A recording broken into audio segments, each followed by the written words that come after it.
right, you guys, it is on and it is Thursday. So you guys know what time it is. You are officially in the place to be, the Locker Room Show, where we bring it every Thursday for you young players, you parents, you coaches out there that want to find out more about the football industry. And there's a lot to find out because the target is moving week in with that week out in the football industry. And we got an amazing special guest, somebody that's near and dear to my heart. I've known him for a long time. But first and foremost, I'm going to introduce my guy on the other side of the defense, the other cornerback, the one that holds me down every single Thursday in the trenches. And that is none other, y'all, than Q, the guru. What's going on, Q?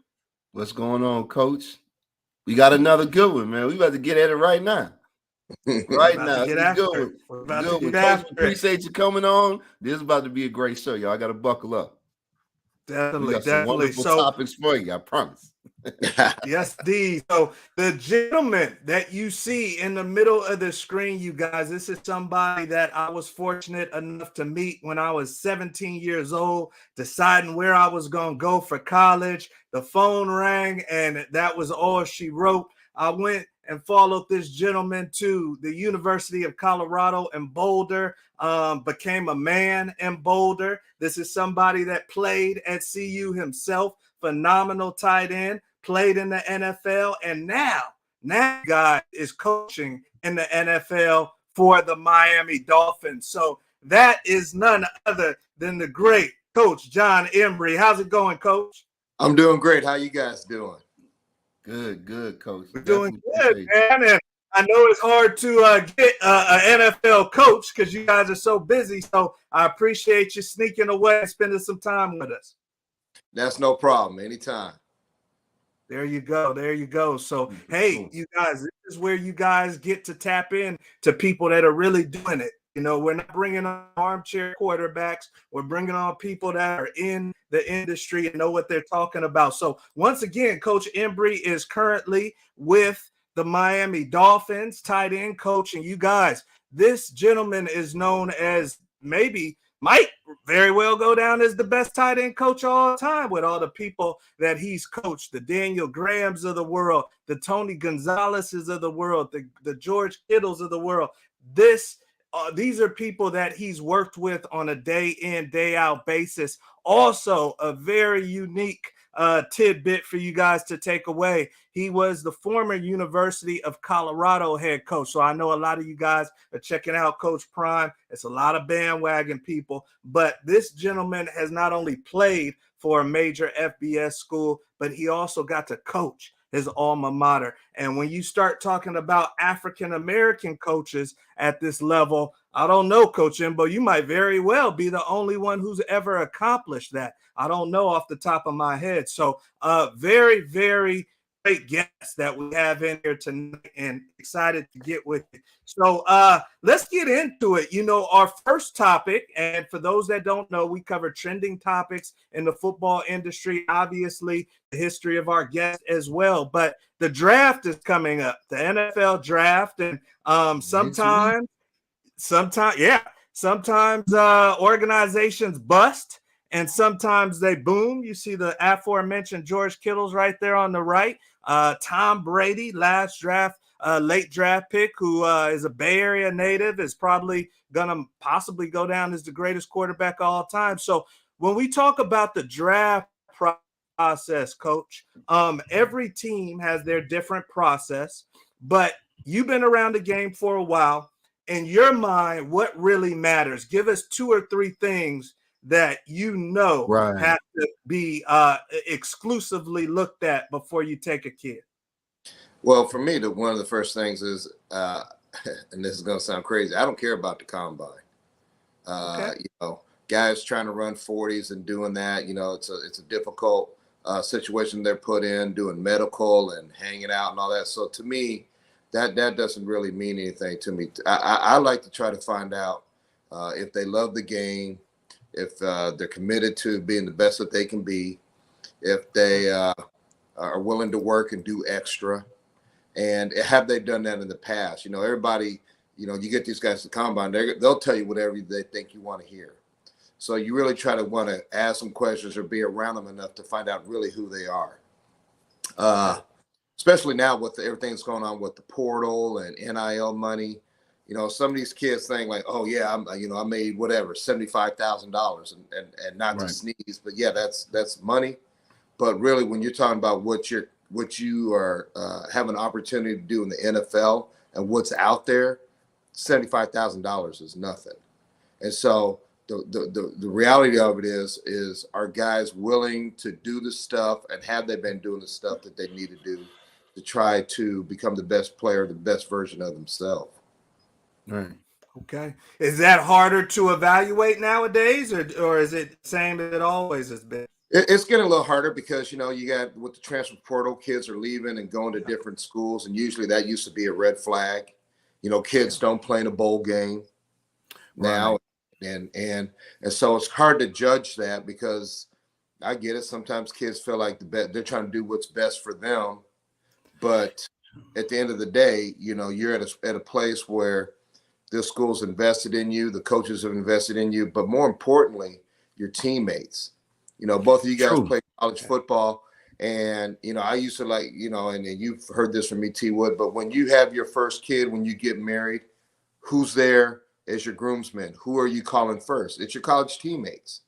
Yeah. And so if you have that relationship and you have that relationship with each other, why wouldn't you play your last game with those guys to try to help them go out with a bang, to help them finish their career on a high note, instead of like, oh, no, here's what I'm going to do.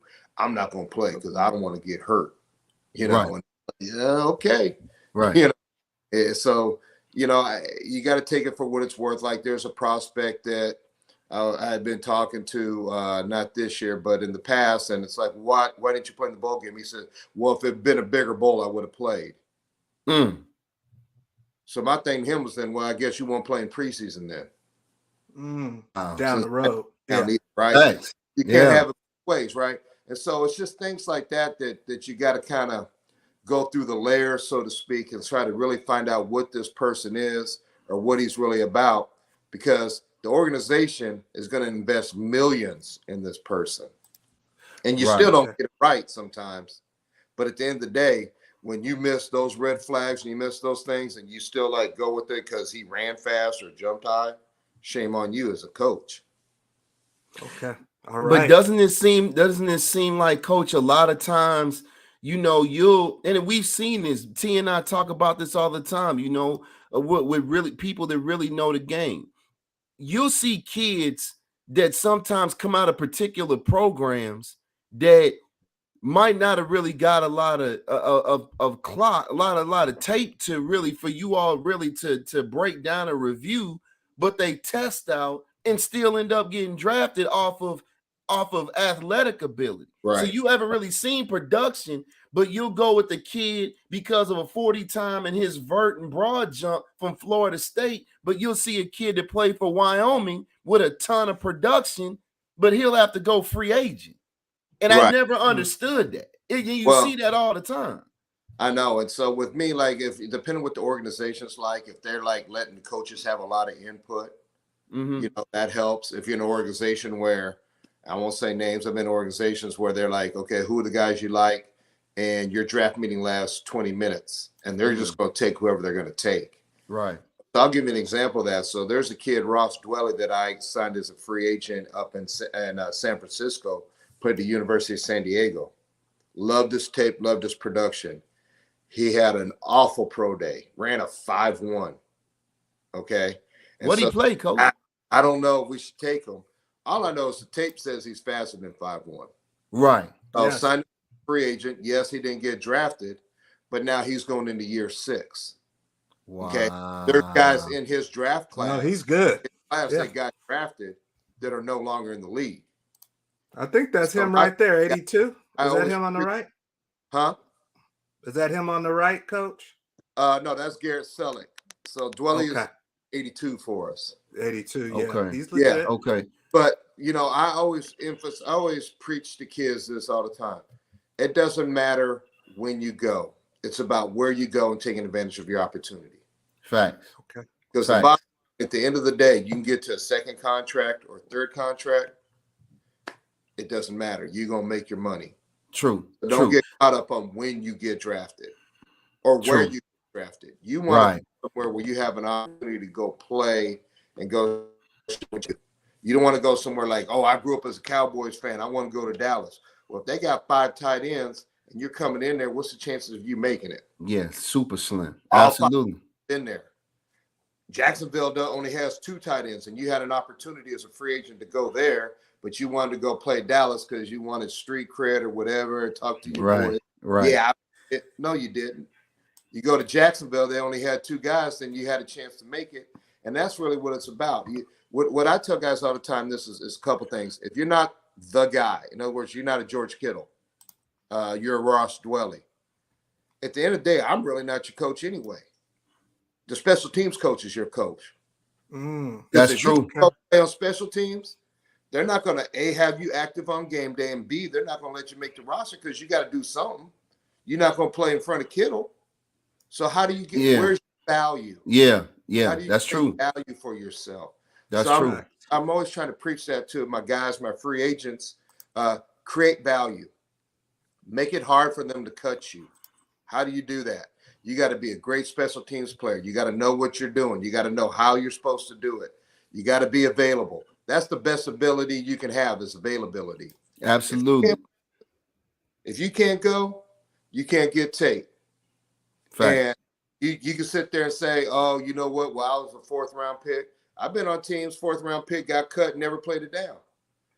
Don't even make the roster. You think because the owner gave you a couple $100,000, they're worth billions. Yeah, that's crumbs. $100,000. Yeah. He just, that fell out of his or when he opened it. Right. That's crumbs. It is money to us. Right. But they think that means I made it. They get right.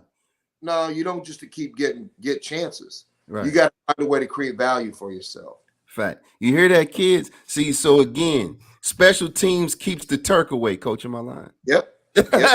Now, become a running back, a tight end, a defensive back. It gives you time to get the system down and show what you can do as a defensive or offensive player. Facts. Woo, I love it. I love it. There's some game, you guys, whether you watching this live or recorded. I mean, there you go on a silver platter. Guys like Terrell Davis, those are guys that started on special teams. I see some of our usuals checking in. My mother-in-law from Colorado. We've got Marco coming out of Texas saying greetings, Munoz family from Texas. And then, Colorado's going to jump in here. We see your Mama Cindy. And of course, the great Jimmy Rucker is always with us. He says, we not no bandwagon fans. We Coach Prime fans. Okay, Jimmy, we see you. So let's get into our next topic, you guys. And once again, there's some truth. Some of you guys want to play big time college. You want to say play big time pro. The coach is the special teams coach. Your coach is the special teams coach. So we're on to our next topic, you guys. And this one was an unfortunate circumstance. This gentleman right here has been cranking them out at Ohio State. The great Brian Hartline was a great college player, played in the NFL himself, and he is the wide receiver coach at Ohio State. And unfortunately, you guys got into a major ATV accident on his own property late at night, I believe 1, 2 in the morning. And as soon as you hear that, Coach, you know what might be involved. And it's looking like, he went to the hospital and really lucky that his life is okay, So I wanted to kind of put a different spin on this. We'll start with you, Q. Do coaches and players, especially at a high level, need to have some type of clauses in their contract, something that prevents them from doing these type of activities? I mean, should you really need that if we're talking about grown men? I mean, you could, but we're talking about grown men. And more importantly, more important on top of that, this is the Ohio State University.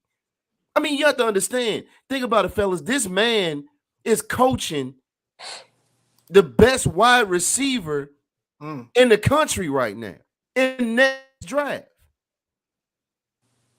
He's coaching the absolute best wide receiver in the country. So the issue now is, well, how do you keep the respect of these young men, as great of a coach as you are? That's going to be the hard part for him. Obviously, we're all happy that, he's fine, no major injuries, but how do you keep the respect? How do you look this next young man in the wide receiver room in the face, and if they do something that's out of line, similar in regards to drinking or what have you, what do you say to them? How do you approach them? That's a tough conversation when you making little boy mistakes. And we human, I get that, but you have to understand where you're at in life, man. And some things just can't happen. Yeah, you can't get on the ATV. Luckily, he didn't lose his life. Coach, talk to me. I mean, you're currently with the Miami Dolphins. If you're a head coach, if this was him or if this is Tyreek Hill, you guys getting ready for the playoffs. Do players and coaches need some type of clause in their contract? Well, I think some players there might be that in their contract, that it might be standard in the players. To me, the thing I always worry about is guys playing basketball. Because I used to be great to play, be in shape, and it's more about a knee or something like that. When I was at UCLA, I was coaching a guy named Keith Carter, who has for the last probably 7 years been the offensive line coach at the Tennessee Titans. He's now with the Jets. And when you get that phone call, Keith was riding a motorcycle out on the freeway out in California, which is dangerous just anyway, driving on it. Man. Dislocated his hip and basically ended his career. Keith had professional potential, and it ruined his career was done, And so when you look back on that, a good friend of mine, CU teammate, Tom Ruin, married Amy Van Dyken, and she's paralyzed from the waist down, ATV accident. So some things, not judging Brian or any of that, I'm glad that he is going to be able to live to tell about it. He's going to be able to walk. He's going to be able to, he's not, in that situation like Amy or a situation like Keith Carter where, you're going to get your hip replaced at the age of 35 or whatever it was Keith had to do. You just got to think twice. I get it. You want to live and you want to do some things. You want to have fun. Right. But I have, motorcycles, ATVs, shooting guns, those kind of things. It's, you hope you use better judgment and you try to stay away from those things. I think what happened with Brian is, like I said, glad it's worked out. But the good thing about how it ended up for him is that now when he says something to kids like, don't do what I did, you may not be as fortunate. Don't do blank. I almost lost, blew my career, whatever. If he's paralyzed or doing whatever, who knows what happens. He's in line to be a guy. No, he's a guy that I think NFL teams have reached out to try to get him to come be a receiver coach. Now being a coordinator there, he's putting himself in position to be a head coach at the college level. Yeah. He has a lot to risk, a lot to lose. And so I think when as you climb the ladder, as things get going for you, sometimes you got to make sacrifices, right? Mm-hmm. And sometimes sacrifices might be things that you like to do, that you used to do. Well, as you get more in a position that especially in football, and you get in this position that he's in, sometimes you gotta, as much as you want to, and I know no one thinks they're gonna go do something like that and they're gonna get hurt, but you got to try to minimize risk. Facts between your responsibility to your family, responsibility to your players. You gotta, try to contain that and all that. And I'm just glad he's okay. Like you said, he's done a heck of a job. He keeps cranking them out. Yeah, you got Marvin Harrison Jr., man. He's not only coaching them, he's recruiting them in. You know? And so I get it. Hey, spring ball's done. You got some of your boys over and you're doing your thing. And I'm guilty of this too.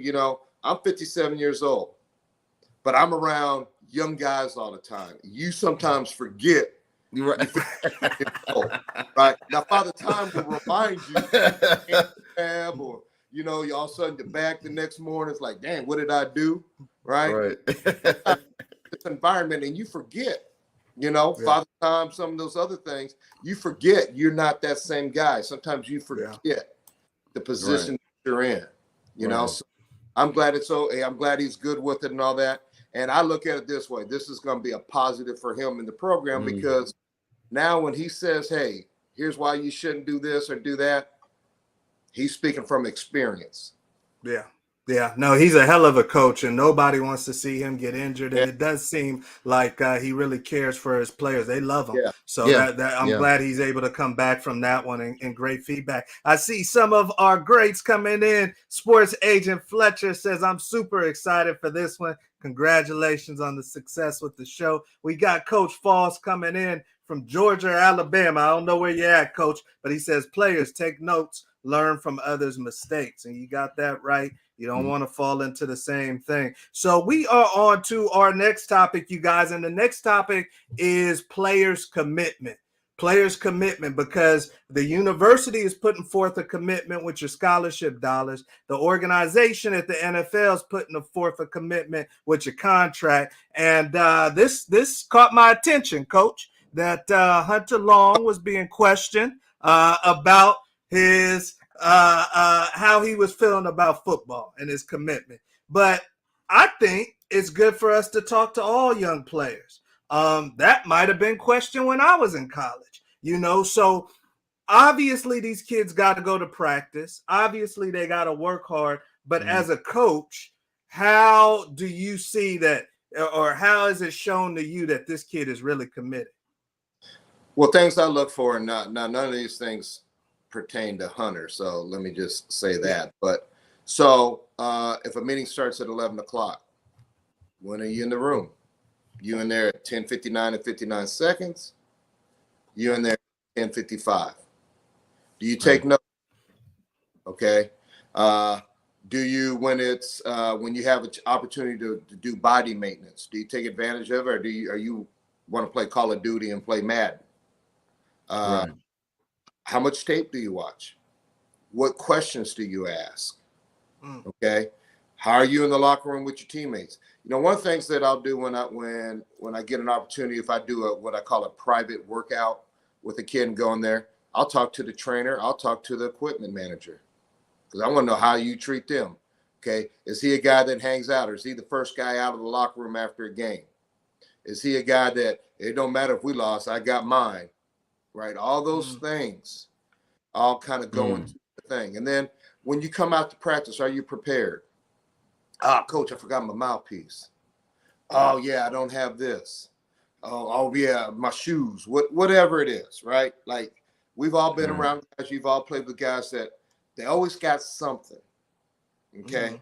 It's always something with them, right? It's never their fault.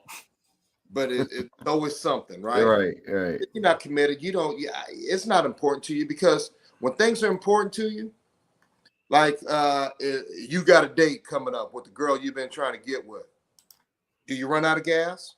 Oh no, it's gassed up, right? The car's washed, right? You open the door, you're doing that. You're gonna make sure this goes right because it's important to you. Right. Okay. Well, this thing is a coach. You can see it. Is he prepared? Okay. Does he know what he's doing when he gets in? It's all, it's hot. What's his energy when he practices? Okay, Mike Tomlin says, we don't want hostages, we want volunteers. Is he out there because like, I gotta be here, so let me go do this, right? Got bad attitude, bad body language. When practice is done, they happy and giddy and they're ready to go. Want to play games in the locker room, go do this and that. You're not committed. You're just doing it because it's convenient at that time. Right. You're not doing extra without me telling you. You're not and extra isn't like, oh, well, let me go catch balls on the jugs. Well, you already know how to catch the ball. Are you working on your blocking? Are you working on your footwork? Are you working watching tape? Are you working with your quarterback running a route again when it's 100 degrees out there and you didn't make it happen in practice, and you stay out after 10 minutes and do it? Those are the things that I'm looking for. Okay. Those are the things as coaches, you can tell who's committed, who's is important to. And then the other guys, it's just something they're doing because they got height, weight, speed, or they were just bigger than everyone else and got the scholarship. And now they got the scholarship. That's the end game for them. They don't care what happens after that. You know what I mean? So it's important as an athlete that you're maximizing your opportunities. Okay. And if you're not getting your opportunity, are you trying to maximize and be ready for when your opportunity comes? You never know when it comes. Earl Davis didn't know when his opportunity was coming. Brady didn't either. Down on this kickoff, and I'm going to make the tackle. Okay. The league is filled with players who didn't know when their opportunity was coming. League is filled with players that weren't 5 stars, that didn't get to go to Alabama or a P5 school. The league is filled with that, because the great thing about where we're at, we don't care where you play. We really don't. We don't care what you did in high school. We don't care if you 5-star, 1-star, no star. It doesn't affect us. What did you do when you put the tape on? What do you do when we get you? That's what we care about. And sometimes kids, and we'll get kids, well, I was a 5-star and I went to this and that, and they think that carries some weight. We don't care. I don't know where you, half the guys on the team, I don't know where they went to college at if you're not in my room. I don't care. I just want to know, are you gonna come, when you come to Dolphin facility, are you going to work? Are you going to do what is necessary to be a good teammate? And then are you going to be able to help us win on Sunday? I could care less where you went to high school, what rating you were, college, it don't matter. It doesn't matter. It's about where are you now? And then are you going to take advantage of your opportunity? We don't care how we got you. First round, undrafted, cut by Raheem Mostert, our starting tailback, cut 8 times. Wow. Well, and brought from the Niners to you guys, and that's because you knew what you were getting. Yeah, exactly right. You see, when coaches move, and that's what kids, I think, need to understand, especially on our level. Now with the transfer portal, it's a little different. When I go somewhere else and I come in and let's say my room's a mess and I like this, and I know there's a guy that I've coached that's a free agent, guess where he's going to be? I'm going to bring him in with me. And I'm going to bring him in to show the room what the standard is and what's expected of you. And someone in that room's probably got to go. Because we only get so many. So all of a sudden, one guy's gone, and then that guy comes in and sits down in the chair. It's like, uh-oh. It's amazing when you do that. Guys, the back gets straight. They mean it. Herm has a great story about Herm. So Herm, I love Herm. So I'm with him in the Kansas City Chiefs, and I remember our first team meeting after the final cuts. He had everyone in the team room, and he says, all right, and I heard him talk. He said, all right, ball coach. He says, all right, I want Gonzalez, you stand up. LJ, Trent, you can stand up. Will, you're going to be Hall of Famer. So he had like 8 guys stand up. He said, everyone else sitting down, look around. You rent the jersey. Wow. At the end of the day, he said, ain't nobody coming to see you play. They coming to see the Chiefs. They coming to see Tony. He said, I don't see no one wearing your jersey. He said, your mama and your girlfriend don't count. So if you can't be available in practice, if you can't go out there and play and know what you're going to do, someone's going to be wearing your jersey the next week, the next game, the next year. And when he said that, I was like, he's right. That's a bar right there. It is. I see. I see the great Andy Peak, former Buff, coming in. All right. Yeah, preach, Embo. Excellent content, Coach, as always, and that's why we were excited to get Coach in.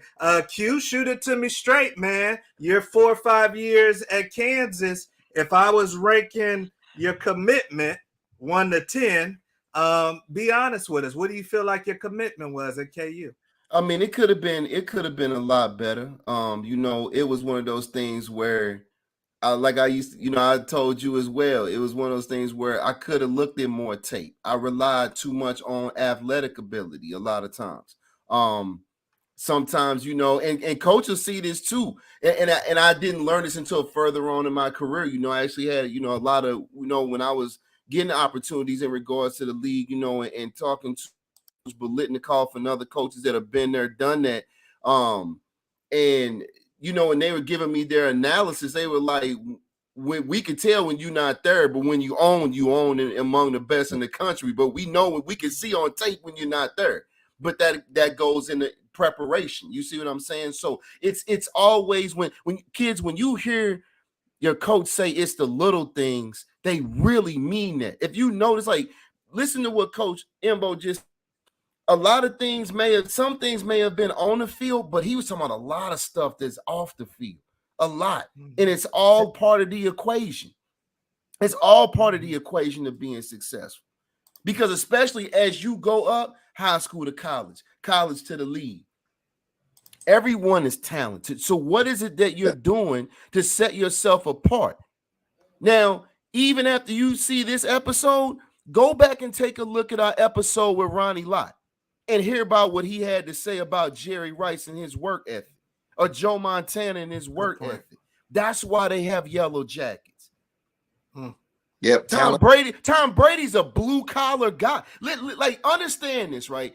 Coach T, you just said what? You just said, hey, Brady might be the greatest of all time, arguably. But Coach Embree, Drew Bledsoe was the man at that time. He was the next Dan Marino. Yeah. But then Brady got his shot because he was prepared. And it's nobody that can tell me Tom Brady at that time, and Coach, correct me if I'm wrong, it's no way 3 of Tom Brady's wasn't better than Drew Bledsoe. Oh, I mean, Drew off the damn building. I mean, that arm. But that's what I'm saying about being prepared. You never opportunity is going to come. Drew Bledsoe doesn't slide. He gets his sternum cracked. Tom Brady go in during the game. It wasn't like, oh, you got a week to get ready. Let's build the game plan around you. He had to go in and play. And, oh, by the way, guess who gets all the reps during the week for practice? The starter, the backup reps. So now you got to go in an NFL game with no reps, just mental reps and watching tape and go play and go produce. That's it. That's your op. And let me tell you, if Tom Brady wouldn't have got that job done that day, he wouldn't have got the next week. Absolutely not. Yeah. Absolutely not. Oh, I get a chance. Oh, next time. You're not guaranteed next time. You're only guaranteed the time, where you are. Be present. This moment, this time, that's your time. Facts. Don't say, oh, well, when next week when they put me in. Okay, next week. Right. Sure. But it's like that is the absolute best example that anyone can use, because you went from a quintessential number 2, okay, that had decent production in college, but a number 2 behind a superstar, a rising taking the draft, best in the league, exactly, to the GOAT. Mm-hmm. To the GOAT, man. Yeah. Well, there you go. I mean, if right there, the gentleman illustrated, you guys, if you're a young athlete, I don't care if coach puts you number 2 or number 3, especially at certain positions, running back, quarterback, you better be ready. So we are on to our next topic, you guys, and I'm very excited to talk to you, Coach Embree, about this, man, because when I was really looking back, it's phenomenal, everything you've been able to accomplish. I mean, you started at high school level and then went to college. You were there. We won a championship together. And then now you've coached all over some of the best organizations in the NFL. So I wanted to ask you, for the audience, when you really sit back, you get a little bit of time off. I know you don't get much, but when you hit that beach, you got your cigar, your cognac, or whatever. I don't know what you're drinking. And then you sit back and you say, dang, I've done a lot. What are a couple of things that really mean the most to you out of everything that you've done in the football industry? Well, the first thing for me is the relationships that I had with guys. A lot of, especially the guys that I've coached, like whether it's Dan Graham, he calls me semi-regularly. Tony Gonzalez, like during Super Bowl week, my son's the receiver coach with the Chiefs. And so I went down there for it. I didn't stay for the game. And Kittles blowing me up like, hey, you got to come with me to Waste Management. I got these tickets. And I go with him, and it's me, him, and Tony Gonzalez. And we're just sitting around laughing and talking. Crazy. And to me, they're just Tony and George. Yeah. And all these people are like, oh my God, you know, going crazy on that. And to me, the relationships just, it's very satisfying when you can help someone achieve a goal or reach a dream that something that they've dreamed about, or whatever it is, whatever their motivation, whatever their why is, getting someone to help reach it. So that's the first thing to me is really satisfying is the relationships with the guys, because you know, you've seen me, T, but I'm hard on people. I am. And it's not for everybody, but I'm gonna love you hard too. You know, I like to tell my players, I'm gonna coach you like my kids. So what does that mean? My kids got whoopings. They got embarrassed in front of their friends, me showing up at the school, you know, and doing whatever needs to be done. All right. Okay. And I'm like that with my players. But when they do something good, I'm gonna love them up, you know. And so to be able to do that, you got to have a relationship with them. So you got to invest in them. So that's the first thing that I sit there and think about. And then I think about what this game has what it's given me and my family. You know, I've been to almost every state in the union. I've been to London. I've been to Africa because of football. I've been to Tokyo. Like, football has taken me around the world. A kid that used to go to bed at night sleeping with the football, and I couldn't even dream this stuff happening. It's taken me places that I couldn't even dream of growing up. Yeah. You know, so those are the things I think about. And then you think about the bad losses. I think if you ask any coach, the one that got away, you know, and how that might have changed the course of things, you know, whether it's losing the Super Bowl to the Chiefs, whether it's, you know, we don't beat Nebraska in '94, don't get a chance at the national championship, whether it's us 0.00036 from playing for a national championship against Miami in 2000, like, those things are like, you remember those vividly, you know.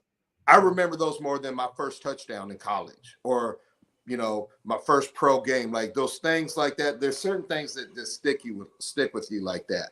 Yeah. But for me, it's just helping, knowing that you've been able to help some kids or help people change the course of their family. You know, set up generational work for other people's families, or whatever it is, or whatever you've done. Help a guy get a college degree. It's not just going to the NFL. You know, guys that I've been fortunate. There was 46 kids that I recruited or coached as an assistant in Colorado. All of them got their degree. That's probably one of the things I'm most proud of in my life, because I was the first one to go to college in my family and get a degree. Yeah. So I know what it means, what that can do for families, because now you've erased the barrier for the people that are coming behind you, and they can say, well, if Embo did it, you can go do it. Right. And so those are the things that really mean the most to me. You know, when I go look at the game balls and championship rings or whatever in the trophy case and look at it, or pictures, man, there's some great memories and some great times. I've truly have been blessed. Yeah, that's awesome. No, that's amazing, Coach. Yeah. And yeah, I know you're such a hard worker that sometimes you don't pause to look back a little bit. Give thanks. And phenomenal recruiter as well. If I started going through the list of all the people that this man has recruited, I mean, like I said, legendary recruiter, Coach, right here in the flesh, in the locker room. We got Coach for a little while longer. I don't want to keep him too long because he's getting ready for the draft and a bunch of other things, but we got Coach, so we good to go. I want to go to the next topic, you guys, and obviously me and Coach Embo, being University of Colorado alums, I wasn't going to let him get out of the locker room and not bring up this gentleman, Prime. And this weekend, Coach, the first ever sold out, which I cannot believe. I played in many spring games. None of them were sold out at the University of Colorado. And I wanted to bring it around to you, both of you actually, but we'll start with you, Coach Embo. When we talk about Pac-12 Coach of the Year, Pac-12 Coach of the Year, Coach Gary Barnett 1 year, Pac-12 Coach or Big 12 Coach of the Year. Do we see Prime get a Pac-12 Coach of the Year in the first 3 seasons of his time in Boulder? I don't know if you'll see that, but that doesn't mean he didn't have success. Here's the thing about Coach Prime. There's a lot of haters out there. I don't know who votes on some of these things. So, it's going to have to be anything short of him being undefeated. I'm sure they'll find a reason not to. Or, there's going to be some people that do that. Now, having said that, I'm very excited for him and what he's trying to do with the program, and that the administration is allowing him to do what he thinks he needs to do to have success. That's huge. That now everybody in that university is working or rowing the boat in the same direction. So he's done a good job. He's in a tough situation, from standpoint of what he's trying to, rebuild and get that program back. It's not going to happen overnight. Right. Okay. Yeah. It's going to change how he works, how he prepares, and what he's going to say. Okay. Yeah. But I do believe he's going to get it turned and get it back going. Now, what does that look like? I don't know, for two reasons. One, the way the landscape of college football is changing. Yeah. I saw something today where James Franklin and Mac Brown were talking about if some doesn't change and they don't do this and that or make this more like professional football, it's going to get away from them, right? It's going to be about people with the most money winning and doing this and that. Colorado doesn't have the most money, okay? It never has had it. That hasn't stopped us from having success. And it shouldn't come down to who has the most money wins. You shouldn't be able to buy championships, right? So they're in a good spot. They got great facilities. Like I said, Deion's a hell of a dude. I know Tim Brewster, who's there now coaching the tight ends. He's a great recruiter and a really good coach. I'm sure other coaches are made up of the same fabric and that. And so now it's just a matter of giving them time and letting them continue to get the pieces together, and let's see what happens, Yeah. But as far as like an award like Pac-12 Coach of the Year, hey, whether he does or doesn't get it, it's not going to determine the success that he has or be the stamp of approval of what he's done. He's already done much there now that. Right. If I was voting, give him Pac-12 Coach right now, and he ain't played the game. Right. Yeah, for selling out the spring game, you get it. Talk to me, Q. As far as you're sitting back as the AD, obviously you're bought into the Deion effect, but where are you scratching your head if you're the AD, if you're not getting a certain amount of success? I mean, well, again, it's Deion understands that, everything is set up, and he's given the resources like he has been, because everything has high expectation. Although you do have to be reasonable in regards to turnaround time for this program, that has been struggling for a little while now. But as the AD, you give him the reins. It's these kids. I mean, we see again another conversation we've had off the record. You have 4- and 5-star kids, and in some cases starters, that are hitting the portal trying to get the boulder. That says a lot, but it's bigger than prime. It also has to do with Darian Hagan and the rest of this awesome staff he has too. So I think that the expectations are high, but they have a lot of firepower in regards to talent, and they have a ton of great coaches as well. So, I mean, me personally, them going 7-4, 8-3, I think that's doable. Some people might think that's a long shot, but when you look, like I'm talking about at least on paper, at what they have talent-wise in their coaches, you have to understand, you go out and you take Alabama's D coordinator just like that, right from up under Coach Saban. Head coach at Toledo. So it'll take some time, though, because when you get all these guys in from different spots, they're still not a team yet. True. And they'll have to go through the fire and some adversity and all that. But those guys that are coming here that are staying, and then him having a full year to recruit and bringing his guys, then that's what I'm saying with it. I don't know, 3 years. I don't know if you put a number on it, because it's going to take a while. You bring this guy, you bring that guy, you bring this guy from all these different places. They still got to tell. Some of those guys are coming in thinking, I'm going to be the man. And Deion's going to be like, no, you're part of this team. So it's like a wild horse. You got to kind of break them a little bit. You know what I mean? And reel them in and get this guy to understand, no, this is about the team. If the team wins, you have success. Right. And that, everybody, when you talk about free agents, we tell our person all the time, you're going to be a free agent. Oh, I can't wait to get the bag. Well, you know how you're going to get it? be on a winning team? Who goes sign a free agent from like the Houston Texans? And I don't know who was a free agent from this year, but I'd be shocked if anybody left the Houston Texans as a free agent and quote got the bag from the team. Good point. Right? Good point. Where are the big free agents coming from? Jalen Ramsey from the Rams. Like they're coming from winning programs. That's true. Where are they hiring the coaches from? Winning team. That's facts. Right? Because they want to replicate that success that that team or that program having. Right?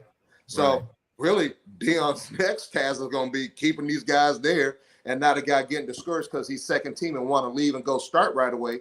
Hey, dude, your chance is coming next year. Or if this guy gets hurt, don't just be dipping because you're not starting right away.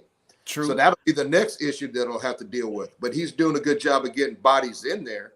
Now it's about getting them to be cohesive and become a team.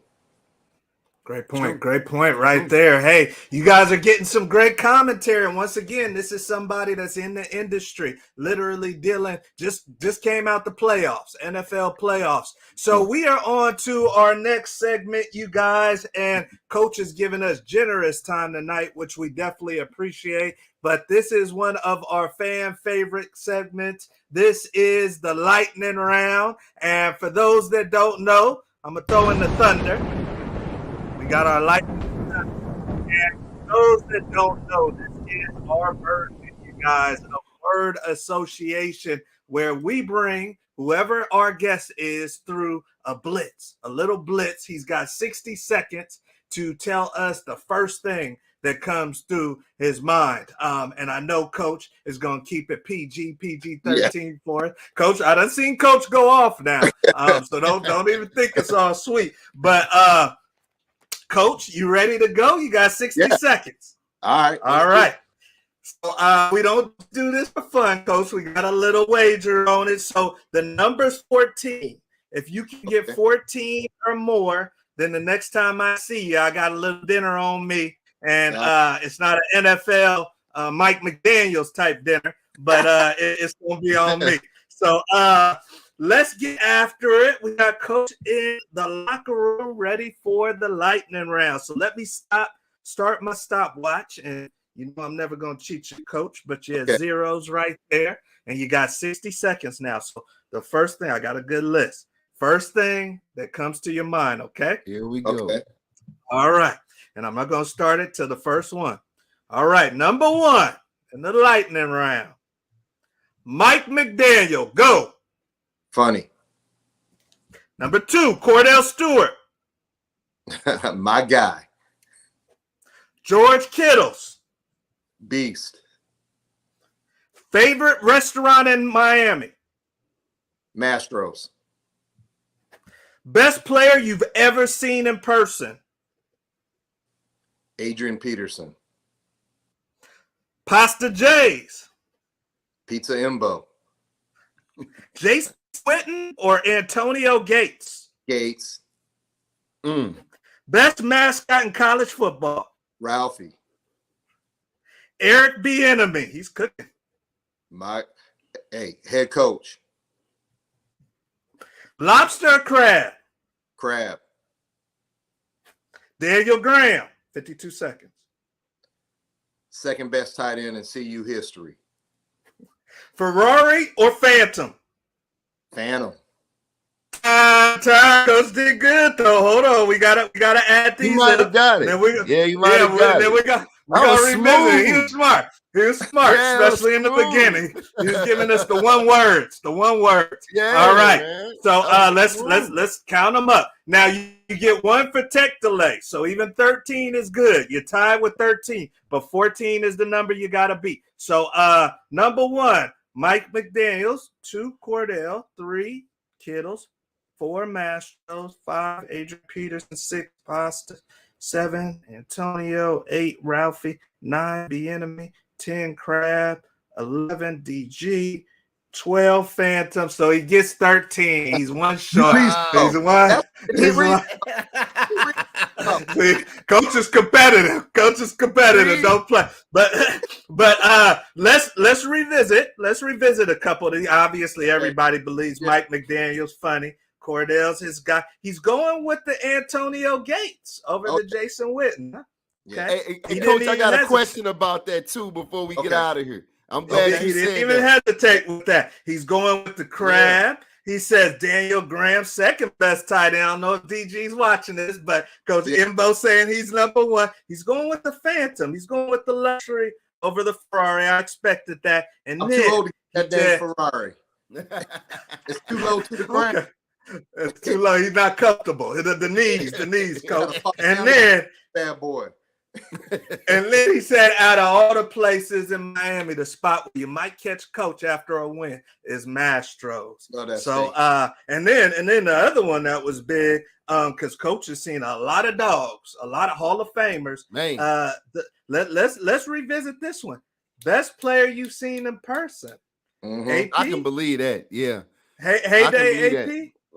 Yeah, so where it comes with him. So when I was in Kansas City, we used to practice against the Vikings. We used to do training camp up in River Falls, Wisconsin. So we'd practice against the Vikings, and then our rookies would practice against their rookies the next day. Like if we went to Mankato, they'd come to us. Okay. So this is Adrian's rookie year. Oh man! And he came up and went against our rookies. Ran. I'm yelling at the sideline that Eric EB's coaching running backs on the other side. Yeah. I'm yelling at EB, which makes him even better. Yeah, take him out of the game. Like he was hurt. He was running through guys. It was like he was a grown man, and our rookies were like JV. Wow. Two guys hurting them, and I was just the violence, and you can feel him running when he runs. You can feel the ground. Like the guy, it's like Ralphie. Man. I would come running by, and then this DB came up on him. He dropped his shoulder on, and I was like, boom. Oh, yeah. I was like, that's a career decision. Yeah. He runs hard, man. You better get him at the line of scrimmage because once he hits that corner, he gets those shoulders square. Block you. Come block me so I don't have to get in the way. So I got a quick one for you guys. And I just saw this information. He's from Texas, and obviously everybody thought he was going to UT. You know, the only reason he didn't. Yeah, I knew. What'd you say? So we were recruiting him. EB was recruiting him and all that, and we knew, Mac Brown messed it up, and so we knew Texas wasn't gonna happen.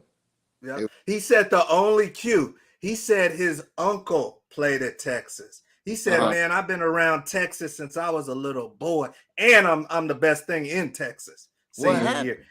He said Mac Brown. He put it all on Mac Brown. I said, oh, okay. He said, if you're mad at me, he was at a convention getting an award. He said, don't be mad at me that I didn't go to Texas. He said, be mad at Mac Brown. He said the only reason, he said there was one reason he didn't go to Texas. He said it was between Texas, Oklahoma, and USC. Yeah. He said the only reason, he said, well, no money, not. He said, I went to USC, Coach Pete Carroll. If I come here, can I compete? Just compete as a freshman to start. Yeah. And Pete Carroll, he went to Oklahoma. Hey, Stu, can I come here compete? He went to Texas, and he said, Mac Brown said, you know what? We're going to be loyal to Cedric Benson. Yeah. And he said, after he leaves, he said, you can compete for number one. And he said, I never told him. He said nothing. I just walked out and I had made my decision. Yeah, he wasn't going there. Yep. And then wrecked Texas, the next few years. But wow. Okay. Wow. So AP. Mm-hmm. All right. So there you guys have it. Coaching the lightning round. Very close to being the guy. So we are on to our last part of the show, you guys. Hopefully you're enjoying it. I know you are, and you're getting a ton of value. This is the audience Q&A. I already see one in the chat, and I know Q's got one, but I got one for you, Coach. I recently saw an article by The Athletic, and they were talking about the schools, the colleges that develop guys for the NFL the best. And they had their list. And I was wondering straight from you, because you've been in the league for a while now, and you've been dealing with kids from different schools. Do you have one or two schools that just really come to mind where you're like, man, every time I get a kid from this school, this is they ready? Deal. Yeah. All right. No, not necessarily with me like that. It's because it's especially now, it's just so different because kids are two schools, right? So what is looking for and that's hard because are they looking for the easiest path and don't want to compete? Is it I wanted to get back closer home to my mom, or that's the school I always wanted to go to. They didn't offer me, and then I went and balled out. Now they came and got me, and so now that's what I'm doing. So I don't look at that, but to me, it comes down to certain programs. Like I'll give you an example, Colorado. So back in the day, Pittsburgh Steelers used to draft like Deion Figures, Joel Steed, Cordell, Charles Johnson, Solomon Wilcox. They always used to go get Colorado guys, and they asked Bill Caro that, and they asked him like, "What is it about Colorado that?" He goes, "Because I know they're tough and they've been coached hard." Chad Brown, even Ryan Olsen, they'll take a free agent. Yeah. Right. So you start looking at it that way. And so to me, it really does come down to not necessarily the program from the standpoint of them preparing guys, but how are they coached? Yeah. Okay. Are they coached hard? Is it a demanding program, or is it just one of those, long as you show up on game day, we good? Like, because there are programs like that. Or they want to coddle the guy because he's a high recruit and they don't want him to leave, and they're going to coddle him and just kowtow to whatever this guy wants to do. No, that's not how it works. Right. Yeah. So those are some things I look at, but it's really getting to the point now where certain programs, you got to be careful too. Some programs take a lot of tread out of guys too, and there's not much left when you get them. Yeah, like Cedric Benson. Yeah, like because they ran said to death at same thing with Coach. What was the one kid out of South Carolina that tore his ACL like 3 times? Lattimore. Yeah, like I mean, was a great come on, man. Yeah, Coach, I mean, you can't have a kid doing 30, 35 carries a game for 3 years straight, man. Yeah, right. You know, like Seabiscuit. I'm trying to tell you. Yeah. Absolutely. Q, I know you had a question, man. Yes, I do. So first, let me ask you guys, because you might well know. I think the number is 12. Coach, off the top of your head, about how many scholarships do they give as far as college with basketball? What, 12? Give or take? 12 on the team. I think in a given year, it usually averages to like 3. Okay, so we'll call it 15 then. We'll call it 15. 3 okay. years. 3 years. Right. You're gonna Right. So since you mentioned Antonio, and since you're one of the best tight end coaches maybe ever, and have coached so many great players at tight end, parents, if you're listening, I've been waiting for this show. Coach, your thoughts on that kid that's a great athlete, raw, never played football, but he's a hooper, but he's not getting any shots. And it's that Tony hooped, Antonio Gates hooped. What are your thoughts on, hey, can I taking a kid and as a dad or, a parent and being like, hey, well, can my son develop into a receiver or a tight end because he's a hooper, but he's not getting an opportunity as a hooper? Can we transition him? Should we look at that? Yeah, right. Yes, that can happen, and obviously the sooner the better. So yeah, you mentioned Antonio, you mentioned Gonzalez. I coached a kid, Jordan Cameron, made it to the Pro Bowl with me in Cleveland. He played basketball at USC. Right. Jimmy Graham played basketball at University. Jimmy sure did hoop. Yeah, he did. So at the tight end position, it definitely can be done. And but you got to have time and patience to help them. Now, one of the things that make basketball players, I think, so good is because they catch the ball with their hands. Now, that sounds like, oh, duh. But you see guys catch the ball with their body a lot in the league, right? And run receivers and all that. You ever see a basketball player catch the ball with his body? Not ever. No. And not only do they catch it with their hands, they fully extend. So now they're using their length. So that's one of the things that made Tony great, Gonzalez. Because Tony would tell you, they booed him and they laughed at him when he ran his 40 at the combine. He ran like a 4.8. Really? Great footwork. And when the ball came, them long arms of his. So now instead of him being 6'5", 6'6", whatever. He's 6'11", Yeah. I got it. he gets the defensive back behind him and he sticks those arms out, DB can't get to the ball. Yeah. So and it was a natural thing. Some of the things on route running, some of the things you do, like when I'm coaching a guy and he's struggling, like especially a basketball player, and I get him like Jordan Cameron, like we're trying to run a route. I'm like, dude, it's a pick and roll. What's the footwork you do? When you roll? And then a light bulb will come on, right? Oh yeah. Okay, that's what I want. Just do it like you're just picking and rolling. Like, oh, okay, yeah, and it clicks. So there's a lot of skill set that goes on in basketball that carries over. Now, I'm gonna say that now, Draymond tried it. Right. Okay. The basketball player can understand this one thing. There are no fouls in football. Right. Right. They can slap the butt around. That ain't a foul. You ain't gonna right. Right. Do overs, right? So they gotta get used to that and getting the pads on and the helmets and getting banged around a little bit and doing all that. So I would just tell parents, the sooner if you have a basketball player, the sooner you can get him doing some football stuff, the easier the transition will be for him. Got you. Yeah. Got you. Because you just said and again, I brought that up because obviously it's the numbers. It's the numbers in regards to opportunity. You got 12, it's 12 spots, folks, for basketball. But and then you start, and here's the thing about basketball. Now there's 12 spots, but there's that kid over there in Spain. Oh, we're not even going to the international, right? Right, competing against the world, right? From Congo or something. That's right. That's facts. So the whole world plays it.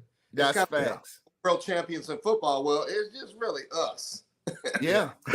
Yeah. Until they get some teams over there overseas that are competing in that level, I get the premise of it. But like when you're talking about basketball players, they come Australia, they're coming from all over.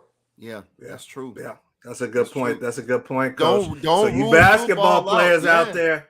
I'm telling you, just because you're not getting the basketball scholarship doesn't mean it's all done for you. I don't know if you can fully answer this one, Coach, but the great Coach Foss is saying what position Miami taking in the first round. Maybe you just tell us some offense or defense. Now, if I tell y'all, you can't say nothing, though. So there you go. So he ain't trying to lose his job, Coach Foss. We don't have first round pick. We lost it with tampering, and then we traded one of our picks for Bradley Chubb last year. So technically, so our first round pick last year was Tyreek Hill because that's what we traded to get him. Right. Here is Bradley Chubb. So those now I'm gonna let you go, Coach, but I can't let you go without asking you this because you done seen a lot of players. Is Tyreek Hill really that fast? Faster. Really? Yeah, he got a gear, man. I've never seen anyone that he goes 0 to 60 like now. He can go 20 yards, and you say run this route at 20 yards. As my dad used to say, stop on a dime and give you 9 cents change at 20 yards and come out the break. Wow. That's what makes him so unique is his ability to get full speed and stop like that. So this is like, the audience won't know, but I'm thinking of like a Marcus Stiggers times what? 100. He's like Stig. He's like Stig with Rome's shiftiness. Yeah, he can. That's what he's like. Crazy. Like so they do these things where they can tell you how fast you run. So every day after every practice, we put on tape. The Michael McDaniel will come up and he'll say, "All right, who's the fastest? Here's the top 3 fastest times for skill, big skill, and line." And you got Waddle, right? So he'll put the skill up there. So when Tyreek didn't win it the first time, or I forgot what it might have been Raheem. This is the fastest. He hit 22. Yeah, Raheem's fast, right? That practice, he goes and hits 23. Like whatever it is, he's gonna go get it. Wow. So I don't even know if we've ever seen. We don't even know how fast he is. Full speed. But yeah, that's a good point. That Joker, because he's not being tested. Q. Who have you seen him really sweat to get to the end zone, or he's not being tested, man. No. It would be real interesting to see Deion heyday and Tyreek. Because Deion's one of them guys. I mean, I've never seen nobody high step and all that. At the end of the day, Deion was always going to be the fastest guy on the field, no matter what you had on that field. What. That's what Tyreek. I don't care who's on the field. He's going to be the fastest guy. Yeah, hands down. Yes, hands down. Like it's not even close. No. Like you can run a reverse to the short side of the field and he'll still hit the corner tight. Like just like nah. Did he just do that? I don't like. Should you even do one-on-ones with him? Oh, sorry. They try. No, like why are we even trying? Like, we practice against other teams. Like in training camp. Yeah. And we practiced against Philly and Tampa last year. Boy, they got it. You can see the corners because it's like, should I play off? Should I press? They scared. They already thinking. So they asked me, like, if you were to cover Tyreek, what'd you do? I said, I'd press him. They go, why? Because then you know what? He beats me at the line. It's good. He got me. Yeah. I don't want to be back 10 yards and have him eat up the cushion and then run by me by 10 yards. And spin you around. He turned and run and he got me. Then you just grab that leg like, he got me. Yeah, okay. I've seen them make dudes do that in some one-on-one. Some teams we practice against. They start rolling and they realize they ain't got them and they just kind of pull off and dip to the side and okay, next time like, it's over. I would like to see him lock up with Sauce though. Sauce nice. Sauce is nice, but they got one-on-ones right in Miami. You got Howard and Sauce Ramsey. Is nice now. So it's Sauce and then Surtain and then Coach. Who's the other kid? Who's the other kid out of LSU? Diggs. Stingley. Stingley. Yeah. Stingley out there. Yeah. He's not because he's technically sound. He rarely makes mistakes. Yeah. So that's how you beat a guy often. It's like when you have a guy like that, it's like you have to deal with them with technique because if it's just speed, you got to figure out how to try to neutralize that, man. Hey, that's why to me, I'd rather press because chance to get on you, it's over.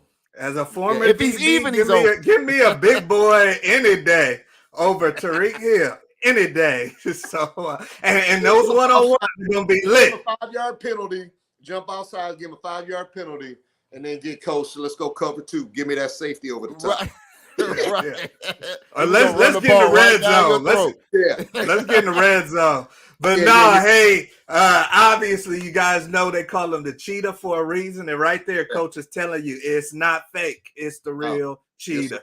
He got some cheetah blood in him. Yes, so we love it, coach. Thank you for your time, man. Good luck with the draft. Love you to death. Once again, this man changed my life. Brought me to Boulder, Colorado. My wife is downstairs. My kids met her in Colorado. Being able to be around him and so many other great coaches, Vance Joseph, Bieniemy. I want to thank you, coach. So love you and best wishes. Thank you. Love you guys too, and keep it going. Appreciate it. Yes, indeed. Yes, indeed. All right. So there you guys have Coach Embree. It doesn't get better than that. It doesn't get better than that, Q. Nah, man, absolutely not, man. When he said the boy has a gear, you hear me? Dude. Man, we gotta check him out. We gotta check him out live, coach. We gotta go on the sideline. Give me the big boy. Live. Give me the 6'3", 6'4" wide receiver any day. Yeah, over, man. Waddle and Tyreek. Yeah. That's a long Sunday, brother. Yeah, they got a lot of firepower down there. So best of luck to them, man. But a good season again this season. So yeah, that'll be good. All right, you guys. So, hey, we went a little bit over, but obviously you know why, because we had very special guests. He was gracious with his time, and I know you guys got a lot of value out of that. So this week, you guys have a fabulous weekend. You athletes that are in the off season, going to the camps, the showcases, the combines, go get your bag, all right? Q, anything for the good people? Hit that button. That's all I got. Bring your friends, hit that button. Coaches, family, and there's no telling who we have next week. Coach keeps me in suspense now. Usually we have everything scripted out. I know what's going on. Coach keeps me in suspense. We got people coming. So stay with us every Thursday. And then also, if you happen to be in the San Francisco Bay Area tomorrow, y'all, big time opportunity. This is a free event. College football recruiting seminar at my alma mater, Archbishop Reardon High School in San Francisco. This is open to the public. Reardon has never worried about the public. They only worry about their own. They get their own to college. Now, there are too many student athletes not getting opportunities out of the Bay Area. So we opened it up, you guys. This is open to all of the players, parents, coaches in the SF Bay Area. Absolutely free. We're going to be talking recruiting, and we're going to be talking NIL. So make sure you go to beforeyougopro.com, go to our social media, and hit that link so you can register for your seat before they're sold out. I think we only got 15 left. So hit that totally free event. We'll see you tomorrow, Archbishop Reardon High School. All right, Q, we out of here, baby. We'll see you next week. We'll see y'all next week.